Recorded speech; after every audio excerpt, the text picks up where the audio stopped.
Rahim. Today we are starting our first lecture, and the honorable guest, today's speaker, Sikandar Zulkarnain Salim Saab, ex-judge Lahore High Court, is with us, and he has spared a spacious time for us. Please welcome Sikandar Zulkarnain Salim Saab. Sir, please hand over to you. ये सारे नए student हैं जी, ये sir उनको जिनको भी license issue होने हैं और जिनका वो लॉ क्लियर हो गया होगा, ये पंजाब बार काउंसिल में जिनसे इंटीमेशन। अस्सलाम वालेकुम, welcome to this profession and hope कि आप लोग एक अच्छे तरीके से as a good human being इसमें आएंगे। और as I have been told कि ऑलरेडी यू हैव बीन,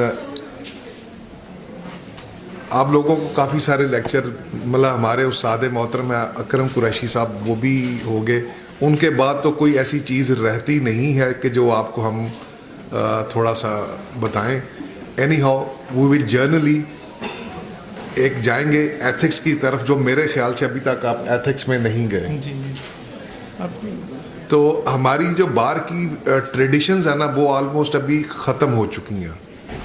और सॉरी टू से एंड अनफॉर्चुनेटली अब हम कोर्ट में जो देखते हैं ना, आप जैसे जब यंग लॉयर्स आते हैं तो मैं ये नहीं कहूँगा कि उनको तरबियत अच्छी नहीं है, मगर बड़ा अफसोस होता है जब वो the way they act and they behave, they sit and stand. अक्सर देखा कि अपने सीनियर्स या दोस्तों के साथ हाई कोर्ट में आएंगे, आगे लिफाफा रखा होता है, टेलीफोन कॉल कोर्ट में सुन रहे हैं। तो ये आपके लिए अच्छा नहीं है। जज आपको कुछ नहीं देख नहीं रहा, मगर ये अच्छा नहीं है। ये आपका रोज़गार और आपकी इज़्ज़त आपके इस प्रोफेशन से कनेक्टेड है। आप अपनी इज़्ज़त खुद करवाएंगे तो आपको क्लाइंट और आपको कोर्ट इज़्ज़त देगी। और अगर आप ऐसे एटीट्यूड के साथ आगे जाएंगे कि जो अनफॉर्चुनेटली हमारे माशरे में और हमारी कम्युनिटी में इस वक्त बहुत ज़्यादा आ चुका है।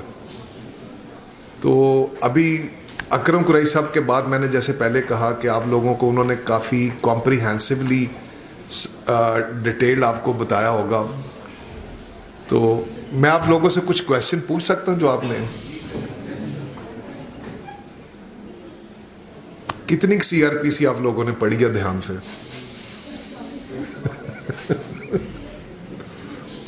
क्या किसी को सेंटेंस किया जा सकता विदाउट कन्विक्शन? हाउ?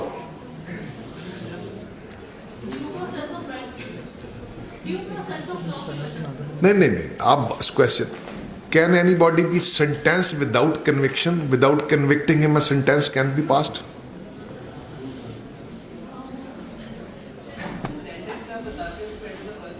सॉरी, ऊंचा।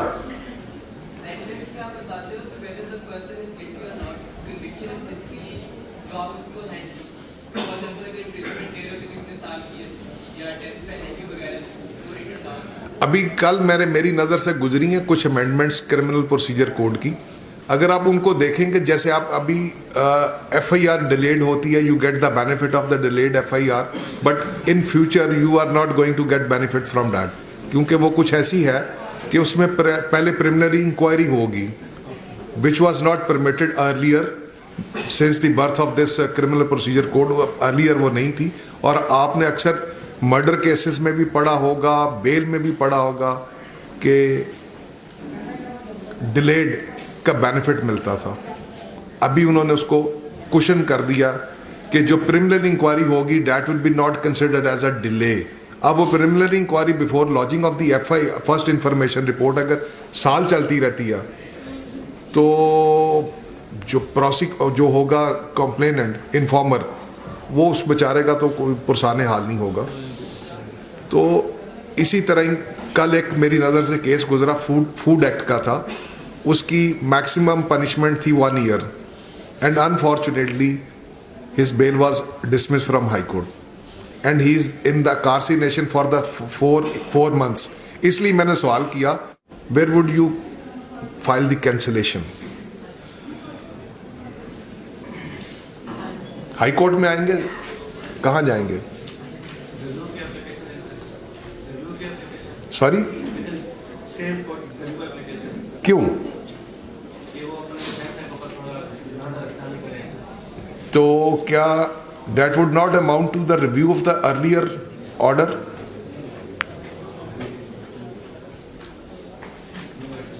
No idea. ये थोड़ा सा आपके लिए ज़रा एडवांस क्वेश्चन था. हमारे यहाँ एक प्रैक्टिस चल रही है कि we normally apply in the higher forum. But in my view, that is not the correct idea because 495 subsection 5 is silent about the forum. Factually, अगर आप 369 को देखें, the review of the by the courts, तो bail order is not a judgment. That is the review is not permissible in criminal procedure in judgments. But regarding the order, it is silent.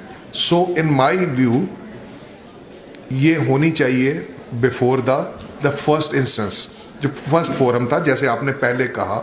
मगर आपने कहा था, फिर उसके बाद आपने पाँव उखाड़ लिए आपने. ये आने वाले दिनों में ये नहीं करना.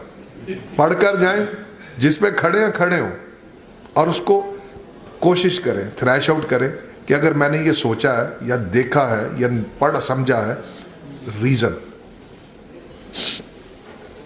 आपने कानून शहादत में और अक्सर अगर आगे जाके अपनी लाइफ में देखेंगे, अभी मैं आपको कुछ स्पेसिफिक टारगेटेड टॉपिक नहीं दे रहा, मतलब मैं आपको जो जो जहन में आ रहा ना क्या मैं उसमें आपको उधर लेकर जा रहा हूँ. आप आगे अपने आने वाले दिनों में जब प्रैक्टिस में आएंगे और कानून शहादत को गौर में देखे ज़ेर इस्तेमाल लाएंगे, तो आपको एक चीज़ नज़र आएगी कि कन्फेशन जो होगी, जो मुल्ज़िम को कन्फेशन करेगा, आपको जजमेंट्स मिलेंगी. Confession on oath is inadmissible.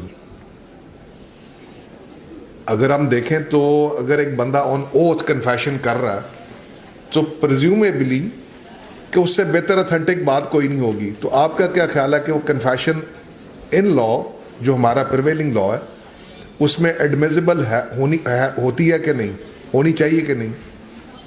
Anyone? कानून शहादत आप सब ने पढ़ा होगा.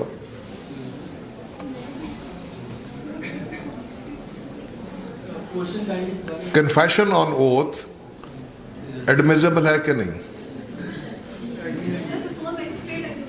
क्यों?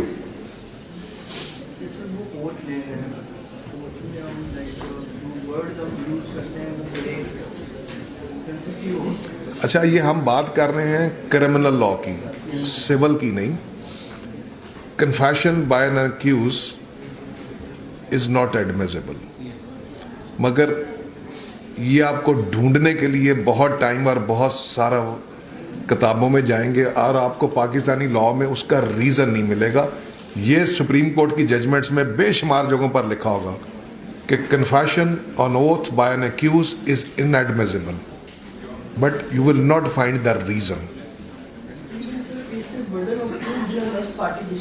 पहले इसको, जो मेरा क्वेश्चन है उसको जानने के लिए देखिए कि कन्फेशन होती क्या और क्यों की जाती है, अंडर व्हाट कंडीशन. उसको एक फ्री माइंड का स्पेस दिया जाता है कि without any question, without any threat, without any reasoning. जब आप उसको ओथ की कंपल्शन दे देंगे तो वुड इट नॉट बी एक आप उसको कंपल्शन में ले आए. ये इसका जवाब आपको अपनी केस लॉज में नहीं मिलेगा, मगर जब इसको आप थ्रैश करेंगे ना, एक ओथ एक्ट है, उसका सेक्शन 5 है गालिबन, you will find that answer in उसमें, कि किसी मुल्जिम को जब आप ऑफर कर देते हैं ना कि भाई हम तुम्हें छोड़ देंगे, तुम ये ओथ हो, तो ये कंपल्शन में आप उसको ले आए. तो वो जो 164 का था ना कि वो फ्री ऑफ माइंड होगा, वो नहीं रहेगा. मगर अनफॉर्चुनेटली हमें जजमेंट्स में नहीं मिलता. ये बताने का मकसद ये था कि जैसे अभी उस बरखुरदार ने कहा कि जी फर्स्ट इंस्टेंस पर बेल कैंसिलेशन होगी, तो जब मैंने उनको एक क्वेश्चन किया, उन्होंने फ़ौरन अपने रिट्रीव कर गए कि नहीं, ऐसे नहीं है. जब कोई क्वेश्चन करें या जवाब दें तो first try to dig out the law. खुद देखें, खुद पढ़ें. और इंटरनेट आपको बहुत सहूलत देता है, और आगे मैं देखता हूं कि आप लोग सारे वही यूज़ करते हैं, मगर जो आपको बुक नॉलेज देगी ना, वो इंटरनेट रेडीमेड नॉलेज देगा, मगर बुक का वो कंपैरिजन नहीं होगा। बुक से आप अगर जब कोई प्रोपोजिशन सर्च करेंगे ना, मल्टीपल प्रोपोजिशन आपके सामने आएंगी और आप उसकी सोर्स तक पहुंचोगे कि ये लॉ तक। इंटरनेट आपको फैसिलिटी नहीं देता। सपोज जैसे अभी मैंने बोला कि आप कन्फेशन पर कोई ढूंढते हैं, तो कन्फेशन में जब आप ढूंढेंगे वो आपको BCO किस्म की जजमेंट्स वो दे देंगे, बट आप अपने सीनियर को या अपने केस में बस वो हेड नोट पढ़ेंगे and without going through the law and without going through the contents of the circumstances of that judgment, आप उसमें जहमत ही नहीं करेंगे। ये मैं रोज देखता हूँ, अपने इर्द गिर्द रोज देखता हूँ, और वो इनफैक्ट 90% जजमेंट्स आपके खिलाफ होती हैं। मगर हम हेड नोट का सहारा लेकर ओह मिल गई, लेकिन सर अक्सर उन पर डिसीजन भी लिख दिया जाता है। मैं वो कमेंट नहीं करूंगा, डेट इज़ वेरी अनफॉर्चुनेट। हमारे यहाँ जजेस के पास जो एक रिसर्च सेंटर है, तो मैंने एक दफ़ा गलती से उनसे एक रिसर्च मांग ली कि ऑसिफिकेशन, ठीक है, पोट्रीफाइंग पर, putrefying of the body in a summer when it is laying in open, in how my time it will take to putrefying. मुझे कोई इतना को 20 किस्म की जजमेंट्स आई, बट एब्सोल्युटली इररेलेवेंट। दोबारा भेजा, फिर गलत आई। फिर then I called myself, मैंने पूछा भी आपको मैंने ये क्वेरी भेजी थी, तो आप ये क्या भेज रहे हैं? तो आप, मैंने कहा आप उसको नेट पर जाते हैं? कहते जी सर वो आती है, हम आपको भेज देते हैं। मैंने कहा यार आप मेरा क्वेश्चन पढ़ ही नहीं रहे हैं, स्पेसिफिक क्वेश्चन, और वो एक भी रेलिवेंट नहीं थी। पोट्रीफाइंग पर उन्होंने दे दी, मगर एक भी स्पेसिफिक नहीं थी। तो अभी आप लोगों ने कोई चैम्बर ज्वाइन की है या कर ली है? तो कितनी कितनी देर हो गई है? More than 6 month. कोर्स में भी जाते हैं? और जो मैंने भी पहली बात कही थी कि वो कितने लोगों ने किया और कितने लोगों ने ऑब्जर्व किया कि टेलीफोन आ रहा, सीनियर भी सुन रहे हैं, जूनियर भी सुन रहे हैं, आगे लिफाफा रख के ये सर नीचे करके, सही सही बताना कितने लोगों ने वो किया? To become a good lawyer please ये चीज़ें छोड़ दें। ये हमारी गलती है, हम लोगों ने आपको सिखाया नहीं है, ये हमें सिखाना चाहिए था। हम किताब में से तो मेरे पास भी वही है, इनके पास भी वही है, जज के पास भी वी कैन लर्न, मगर हम एथिक्स से बहुत दूर चले गए हैं। तो मुझे अगर पता होता ना कि अकरम कुरैशी साहब आ रहे हैं, मैं उनके साथ आता और उनसे रिक्वेस्ट करता कि आपको एथिक्स पर सिखाते। वो एक कह लें कि ना एक हिस्ट्री है हमारे पास। He is a living legend in criminal procedure. आप लोगों ने पता नहीं उनसे कितना फ़ायदा उठाया या नहीं उठाया, but he is a living legend. तो अल्लाह उनको सेहत तंदुरुस्ती में रखे। मगर उनसे एथिक्स पर भी मेरी तो इनसे रिक्वेस्ट होगी, उनसे एथिक्स पर एक पूरा भरपूर सेशन लें उनसे। वो आपको इतना कुछ सिखाएंगे कि आपको शायद आपकी फ्यूचर में आपके वो काम आएंगे। उनकी एक एक बात एक्सपीरियंस से शेयर की, इट इज़ ऑल एक्सपीरियंस।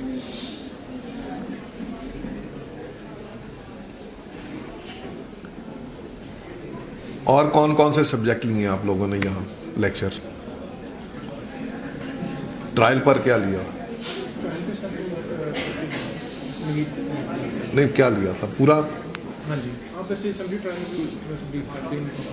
चले समरी ट्रायल छोड़े, वो यहाँ इनकी प्रैक्टिस का फ़ायदा कुछ नहीं है। अच्छा, मैं आपसे कुछ अपना एक्सपीरियंस शेयर कर सकता हूँ? ये जो मैं मुमकिन है बताऊँ, ये कुछ हमारे जजेस को, हमारी जुडिशरी को पसंद शायद ना आए। मैं सिर्फ ये इस हवाले से आपको बताना चाह रहा हूँ कि जो आपको मैं बार बार एम्फेसाइज कर रहा हूँ कि प्लीज़ अपना जो सब्जेक्ट है उसको इन डेप्थ रिसर्च करें, उसके पीछे जाएं सारा कि ये चीज़ कैसे है। मसलन आपने एक हमारे मुल्क का एक बड़ा मशहूर केस चला था, साइफर केस। साइफर में एक डिफेंस काउंसिल ने एप्लीकेशन फाइल की बिफोर द ट्रायल जज कि मुझे साइफर की कॉपी प्रोवाइड की जाए। That has not been provided under 265C। That was dismissed. That was assailed before the High Court. There it also met the same fate, and it was lying still. I hope it is still there in the Supreme Court, and it was argued but not decided yet. मैं उसमें गया, मैंने it was the first impression case of the Pakistan. उसमें law पढ़ा, देखा, क्योंकि पहले कभी किसी ने वो केस किया नहीं था. Court, unfortunately, trial court was conducting the trial on a wrong forum. That case to be conducted under chapter 20 magisterial से वो सेशन कोर्ट से कर रहे थे, और अनफॉर्चुनेटली ट्रायल कोर्ट ने भी नहीं देखा, डिसमिस हुई. हाई कोर्ट में वो 7 दिन आर्ग्यू हुई, वहां डिसमिस हुई, बट नो वन बॉदर्ड कि लॉ को देख लें कि वो उसकी वो क्या कहता. ये होती हैं मिस्टेक्स. तो प्लीज़ आप नए हैं, ये आप 5, 6, 7 बाद पता लगेगा कि आप कौन रहता है कौन जाता है. मगर अगर आप जो हम रूटीन में देख रहे हैं वो करेंगे तो फिर गैंग नहीं बनाने. गैंग्स जो बन गए ना हमारे यहाँ, अनफॉर्चुनेटली, प्लीज़ आप सबसे मेरी रिक्वेस्ट है, जो नए लोग आ रहे हैं, गैंग्स ना बनाइएगा आप. या सेशन कोर्ट में जाएंगे, आपके ही दोस्त हैं, मेरे भी छोटे भाई हैं, बेटे हैं, सारे हैं, हम उनको सिखा ही नहीं सकेंगे. बी अ गुड प्रोफेशनल, और इंटेग्रिटी से बड़ी चीज़ आपके लिए इस प्रोफेशन में कोई चीज़ नहीं होगी. अगर आप प्रोफेशनल इंटेग्रिटी पर कॉम्प्रोमाइज़ करेंगे, आपके पास पैसा शोहरत बहुत आ जाएगी, मगर आपकी इज्जत नहीं होगी कहीं. ये मेरी बात नोट कर लीजिए. और आप, मुश्किल ज़रूर आती है, पैसा हर एक बंदे को चाहिए होता है, शोहरत भी. आप शायद आप लोगों में से कुछ लोग तो इसलिए हों कि एज अ लाइवलीहुड, और कुछ ऐसे हों जो सिर्फ अपने नेम से कि मेरी शोहरत बने. मगर उसके लिए जब अगर आप प्रोफेशनल इंटेग्रिटी पर किसी स्टेज पर कॉम्प्रोमाइज़ करेंगे, वो आपको आने वाला वक्त बताएगा कि यार आपने पैसा तो कमाया मगर एक अच्छी शोहरत नहीं ले सके. किसी और ने कोई क्वेश्चन करना हो इस पर?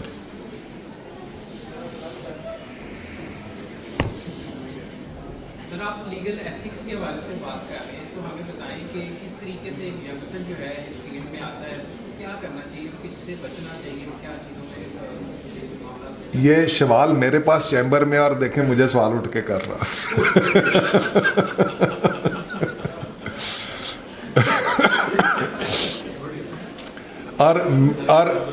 और इनको पता है कि मैं इनको और कुछ नहीं सिखाता, मगर ये सिखाता हूँ कि प्लीज़, आप इनसे पूछ सकते हैं लैदगी में, इनको यही सिखाता हूँ कि यार एथिक्स से अच्छी चीज़ सीख लोगे, अच्छे लॉयर बन जाओ. किताब सब वही पढ़ते हैं, जज भी वही पढ़ते हैं, आप भी वही पढ़ते हैं, कोई नई किताब नहीं वो कोई पढ़ते या आप नहीं पढ़ते, ऐसे ही है.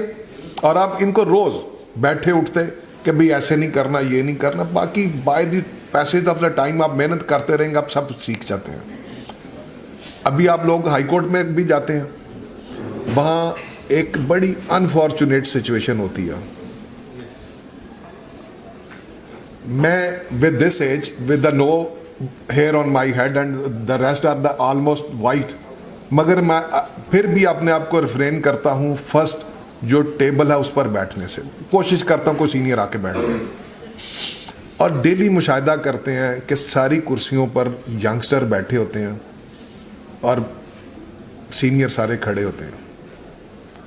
This is not a good thing.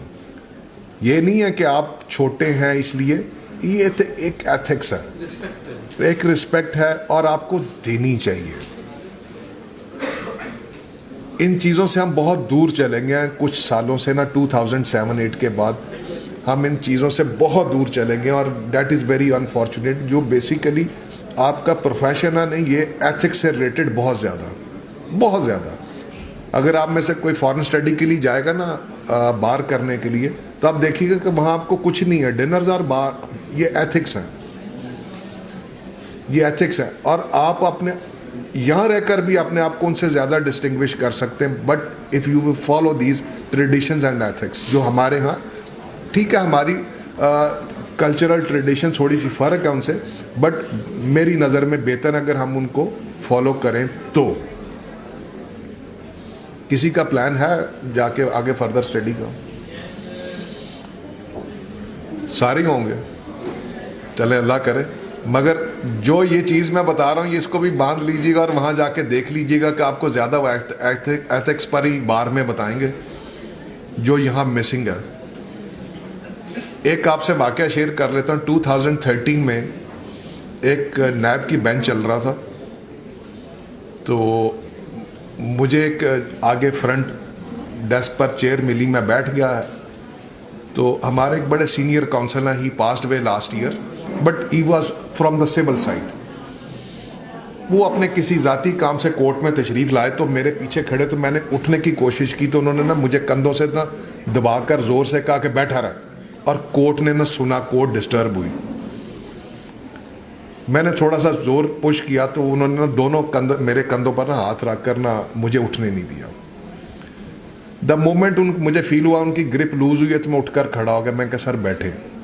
उन्होंने कहा मैंने तुझे कहा ना बैठा रहा। फिर कोर्ट ने देखा, अब मैं खामोश हो गया। तो मेरे साथ एक यंगस्टर बैठा हुआ था, आप जैसा एक यंगस्टर बैठा हुआ था। वो मेरे लिए बड़ा वर्स्ट एक्सपीरियंस है लाइफ का। मैं हर अपने बच्चों को भी बताता हूँ और आपको भी बताना चाहूँगा, आगे आपकी मर्जी है। मैंने उसके कंधे पर हाथ रखा और बिफोर मेरे अल्फाज उस तक पहुँचते मुझे उसका जवाब आ गया था।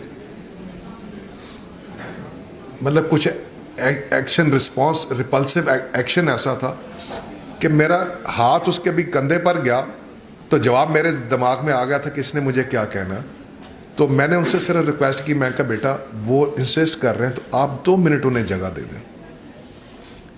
उसने मुझे ऐसे देखा और कहता ये बाबा मेरे तो बड़ा वकील है।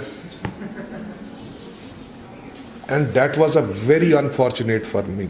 मुझे शर्म आई कि यार हमने अपने छोटे भाइयों को, बेटों को क्या सिखाया। अब मैं ये नहीं कहूँगा कि वो घर से क्या सीख कर आया था, वो अब हमारे पास है, हम क्या सिखा रहे हैं उनको। और ये अब डेली है, या अब वो मुंह से नहीं कहते बट अपने एक्सप्रेशन से हमें कन्वे कर देते हैं। बट ये भी आपके ना प्रोफेशनल एथिक्स का एक हिस्सा है, इसको अडॉप्ट कीजिए, नेगेटिव को नहीं पॉजिटिव को। मतलब ये नहीं कहना कि हूँ बाबा मेरे तो बड़ा, मैं ये नहीं कह रहा। पॉजिटिविटी अडॉप्ट कीजिए। और कोई अपने क्रिमिनल प्रोसीजर से कोई किसी को सवाल पूछना हो,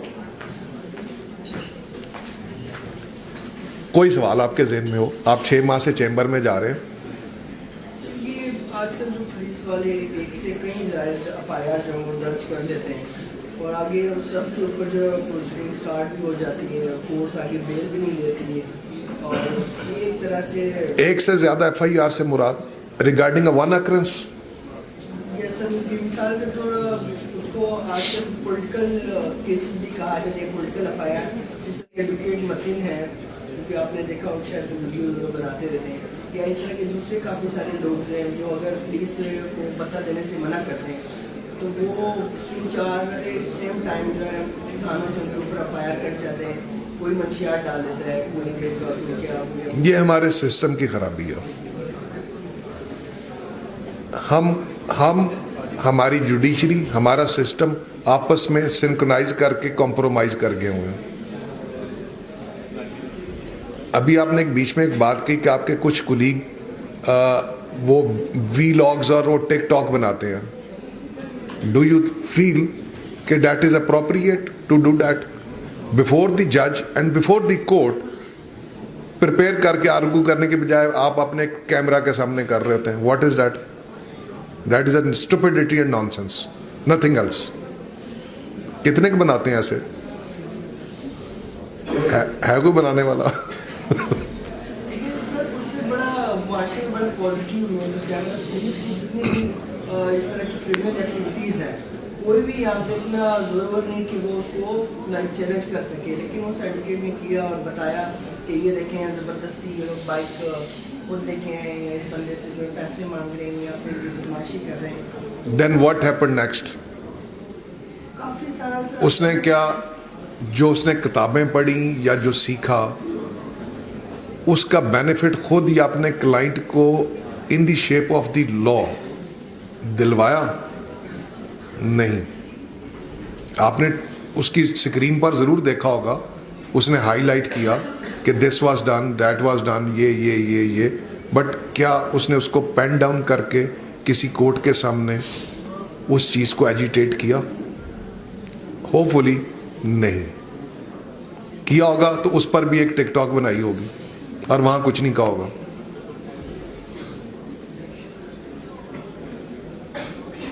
और अब एक अक्रंस की 2 FIR नहीं होती, पहले हो जाती थी, अब नहीं होती। आप कुछ पूछ रहे थे?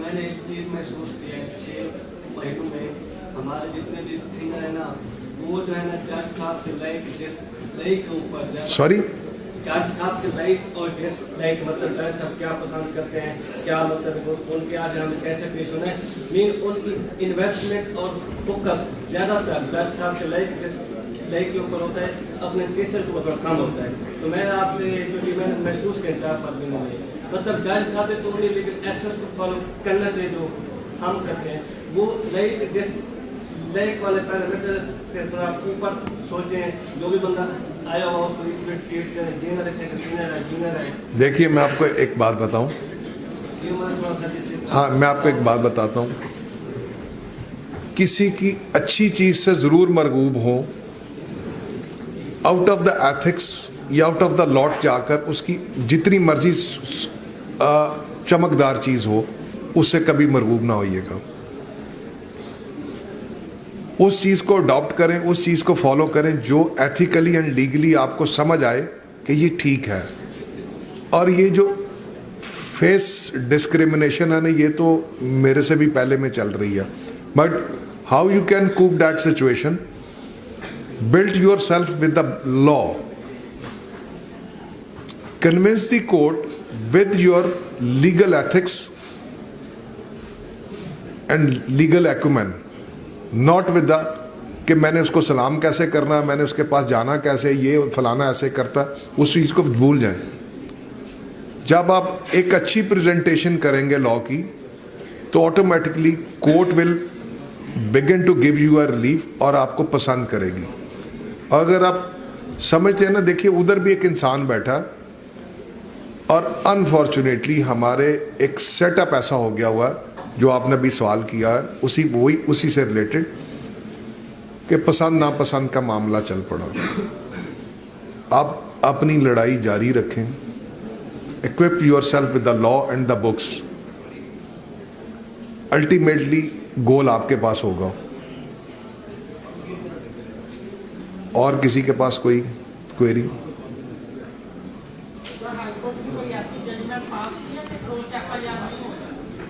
क्रॉस FIR नहीं होगी, पहले हो जाती थी, अब क्रॉस वर्शन लिखा जाता, उसी FIR में अदर साइड का लिखा जाता।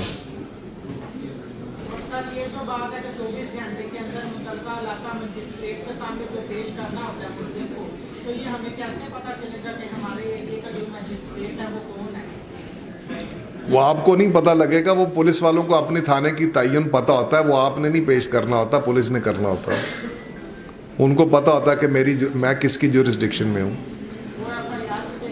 जी FIR में लिखा होता है। अच्छा एक चीज़ FIR, अभी आप सारे FIR से खूब आशना होंगे, मैं आजकल एक चीज़ पर रिसर्च करता हूँ, आपसे शेयर कर लेता हूँ। कंप्लेंट और फर्स्ट इन्फॉर्मेंट में क्या फ़र्क होता है? कंप्लेनेंट और फर्स्ट इन्फॉर्मेंट में क्या FIR का जो होता है, person who informs the law weather he is a complainant और नॉट।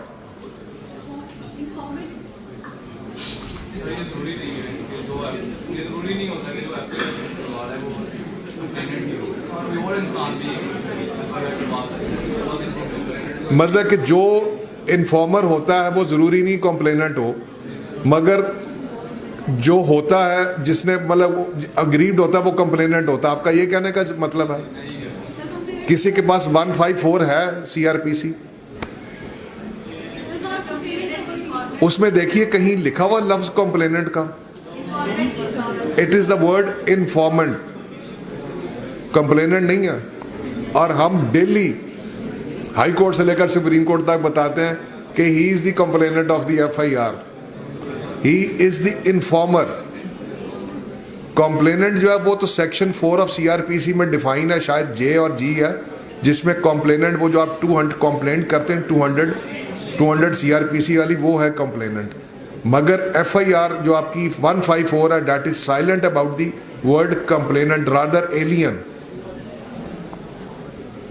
अभी समझ आ रही है कि नहीं, कि जरूरी नहीं है कि वो आप उस हद तक ठीक है, मगर मैं इस पर आजकल रिसर्च कर रहा हूँ, इंडिया इसमें बहुत आगे है। अभी हमारे कुछ स्पेशल इनेक्टमेंट ऐसी हैं जिनमें लिखा होता है कि कंप्लेंट शैल बी फाइल्ड, और हम उसमें FIR कर देते हैं, क्योंकि कंप्लेनेंट एक लाते हैं सरकारी मुलाजिम और FIR लॉज हो जाती है। जबकि लॉ बड़ा क्लियर कह रहा है कि FIR तो कंप्लेनेंट कहती नहीं है, वो तो कहती है इन्फॉर्मर। इंडियन जो फर्स्ट इंफॉर्मेशन रिपोर्ट सेक्शन है वो इसमें थोड़ा सा क्लियर है। वो जब कॉपी देने की बात करता है ना, तो वो कहता है कि 1 copy shall be given to the informer. उनका पुलिस रूल भी कहता है, हमारा वहाँ आकर थोड़ा सा उसको हमने कट किया हुआ, अदरवाइज कॉपी पेस्ट ही है हमारा CRPC, उनका सेक्शन आगे पीछे हुए हैं, मगर कॉपी पेस्ट ही है। और किसी के पास कोई क्वेरी? क्रॉस एग्जामिनेशन को सर इस तरह बताया जाता है कि it is the means to bring out the truth. जो नए एंटी रेप ट्रायल हैं सर, उन कानून के तहत आप क्रॉस एग्जामिनेशन करते हुए कैरेक्टर पर बात नहीं कर सकते, जबकि कैरेक्टर के मुताबिक कैरेक्टर एक बहुत इंटीग्रल पार्ट है किसी भी विटनेस को ट्रैक करने के लिए। सर ये प्रेजुडिस नहीं कॉज हो जाता, मतलब कि एक्यूज को भी, जब वो कैरेक्टर पे बात नहीं कर सकता? Character in which sense? Character in sense कि अगर आपको कानून शहादत इजाजत देता है एक लिमिट तक करेक्टर असैसिनेशन की। वो मैं मतलब एक सवाल करके ये तो हाईलाइट कर सकता हूँ ना इनडायरेक्टली कि पर्सन हु इज विटनेस है, जो एविडेंस दे रहा है, वो उसका सॉर्ट ऑफ किसी हद तक कैरेक्टर जो है वो नहीं है। लेकिन नए जो एंटी रेप लॉज हैं उनके तहत तो आप बिल्कुल ही नहीं बात कर सकते। ऐसी बात नहीं है। देखिए, क्वेश्चन करने में फ़र्क होता है। क्वेश्चन करने में फ़र्क ऐसे होता है कि आप अपने पहले कोशिश करें कि when you prepare yourself for the cross examination, आपको ग्रिप होनी चाहिए योर सब्जेक्ट ऑफ कानून शहादत।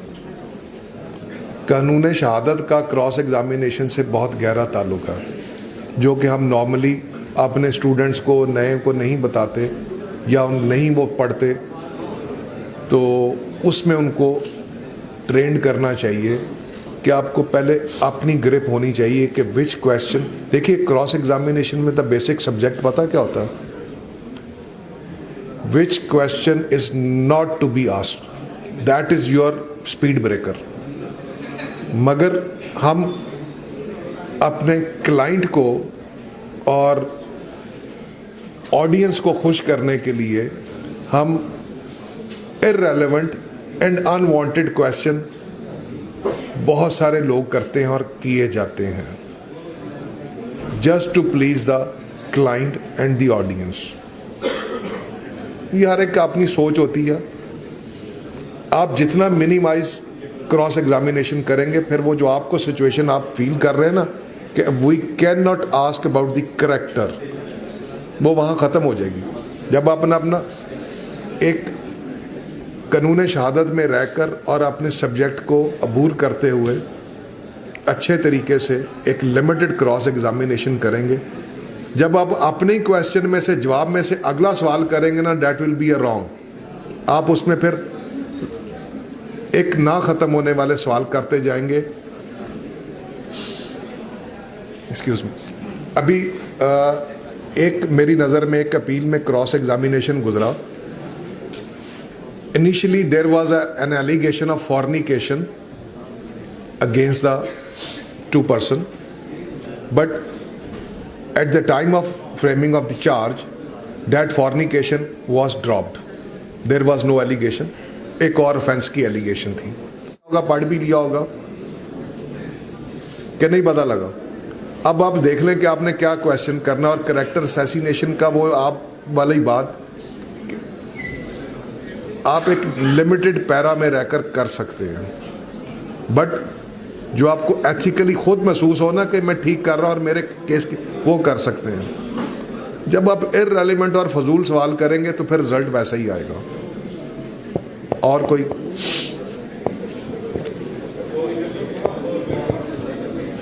कोई क्वेश्चन नहीं सीआरपीसी में किसी को?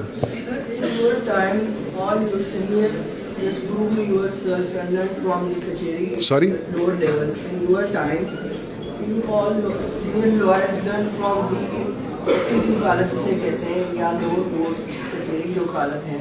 लेकिन अब हमारे टाइम में there is only one thing that is called fraud in lower level.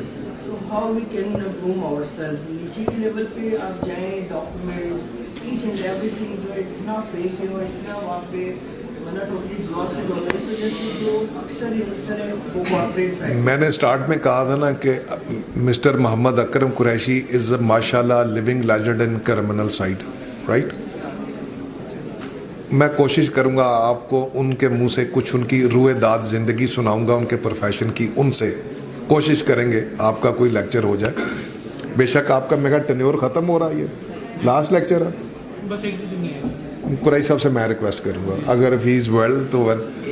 देखिए मैंने कुरैशी साहब से सीखा और काफ़ी सारे लोगों सीनियर से सीखा जब हम आए थे।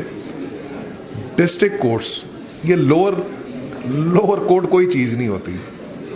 Courts all are equal whether it is a magisterial session और अ हाई कोर्ट और अ सुप्रीम कोर्ट। ये हमने अपने एक लाइन ड्रॉ कर ली हुई है कि थल्ले वे ते उते नहीं। It is a court is always a court whether it is a magistrate. और जो मैजिस्टीरियल कोर्ट्स हैं ना basically they are the nursery to groom and to learn. और जो आपने सवाल किया ना कि अब वहाँ वो लर्न और ग्रूम वाली बात ही नहीं, और हम अपने आप को कैसे ग्रूम करेंगे वो मैंने अभी इनको शुरू में बताया था, उन्होंने जब सवाल किया था। आप किसी को देख रहे हैं ना, लेट हिम डू। अपना मुंह चपेट मारकर लाल नहीं करना। आपके पास किताब है, you are in a professional life, try to groom and educate the जज। ग्रूम अपने आप को करना, एजुकेट जो आपके पास नॉलेज है उससे करें, and ultimately you will achieve the target. वो फिर वो जो आपको जो नज़र आता है ना कि ये है वो है, वो आप एक अलहदा नज़र आएंगे उनमें। और कोर्ट भी आपको अप्रिशिएट करेगी, आपका क्लाइंट भी करेगा, और वो जो ऑडियंस वहाँ सुनने वाले होंगे वो भी आपको, वो एक वक्त आता है लोग आपका जिक्र करते हैं। मगर हम ये सोचकर पीछे हो जाएं कि जी वहाँ तो अब ऐसे होता है, तो फिर कुछ नहीं कहा जा सकता।